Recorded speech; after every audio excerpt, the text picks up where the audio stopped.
Okay, so we live in a world that's all about moving faster, connecting more, and just accelerating. But what if I told you the greatest adventure you could ever have, the most incredible thing you could discover, isn't out there somewhere? What if it's found by going absolutely nowhere? To really dig into this, we're going to follow the story of a man who literally built his entire life on being in constant motion. And that man is Pico Iyer.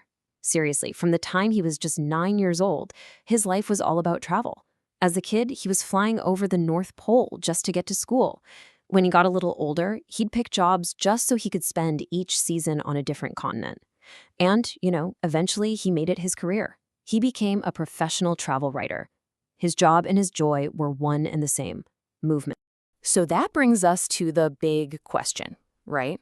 How does a person whose whole identity is wrapped up in moving and exploring come to believe that the most profound journey you can take is the one you have sitting in a single chair? It's a huge paradox, and it gets right to the heart of what it's like to be alive today. And this leads us to what Iyer calls the traveler's paradox. It's this wild discovery that real perspective, true clarity, well, it doesn't actually come from piling up more and more experiences. It comes from stepping back from them. He realized that, look, anyone can go to the Himalayas, but if you're an angry person, you're just going to end up complaining about the food there. The magic isn't in the destination. It's in the perspective you bring with you. And he figured out the best way to develop that perspective, to get those attentive and appreciative eyes, was by sitting still. Stillness is what lets us sort through that crazy slideshow of our lives and actually make some sense of it all. And this difference is just everything. Iyer talks about this mind-bending trip he took to North Korea that only lasted a few days. That was the travel part. It gave him incredible sights. But then, for the next 24 years, he just sat with that experience, turning it over and over in his mind. That stillness is what turned those quick, fleeting sights into deep, lasting insights. And this isn't some crazy new age idea. Not at all. It's actually ancient wisdom that has suddenly become more urgent and more relevant than ever in our super connected world. For more than 2,000 years, the smartest people have been telling us the same thing. The Stoics knew that it's not what happens to you that matters, it's how you respond to it. Shakespeare, in Hamlet, basically says the same thing. Events aren't good or bad on their own, it's our thinking that makes them so. They all understood that so much of our life is really just lived inside our own head. But here's the kicker for us. Shakespeare and the Stoics never had to deal with over 200 emails, notifications, and junk mail hitting them every single day. In our worlds where everything is on demand, the thing that's most on demand is our own attention. And this creates the central paradox of our time, doesn't it? We're swimming in technology that's supposed to save us time and bring us closer. And yet, sociologists have found that we feel like we have less time than ever before. In the process of connecting with the entire planet, we've somehow started to lose contact with ourselves. And this is where the story gets really interesting. Kind of ironic, actually. It turns out the people who are most committed to finding stillness are often the very same people who designed the technology that's taking it away from us. I mean, just take a look at Google's headquarters. Sure, you'll find the trampolines and the indoor tree houses, but you'll also find them training employees to be yoga instructors. You'll find them researching what they call the inner search engine and using science to prove how meditation boosts emotional intelligence. And that famous 20% of free time policy, that's really just a structured way of going nowhere, of letting your mind just wander and see what it comes up with. This has even become like a formal thing.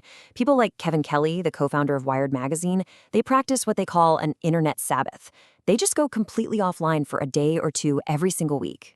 And the goal isn't to escape technology. It's to step back, get some clarity, find a sense of proportion so they can use it more wisely when they plug back in. This just illustrates the whole idea so perfectly. That empty space isn't a void. It's a critical part of the whole. I mean, think about music. It's the rests, the pauses between the notes that create the rhythm and the melody. A great writer leaves white space on the page to give your imagination room to breathe. Our lives, well, they need those pauses too. So how do you take this from a cool idea and actually turn it into a way of life? Well, Iyer decided to completely remake his entire world around this one single principle.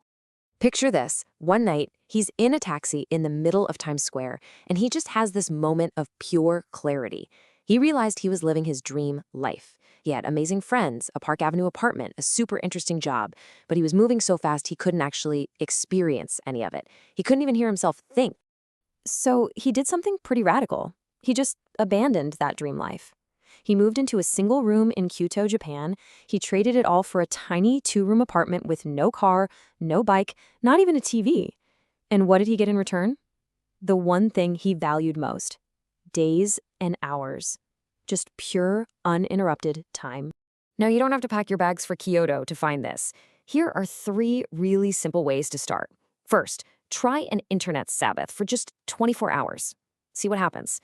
Second, tonight, instead of scrolling on your phone before bed, just turn out the lights and listen to a piece of music. That's it. Or third, just take a day off. Not to run errands, but to create what you could call a second home in time, a space for true rest.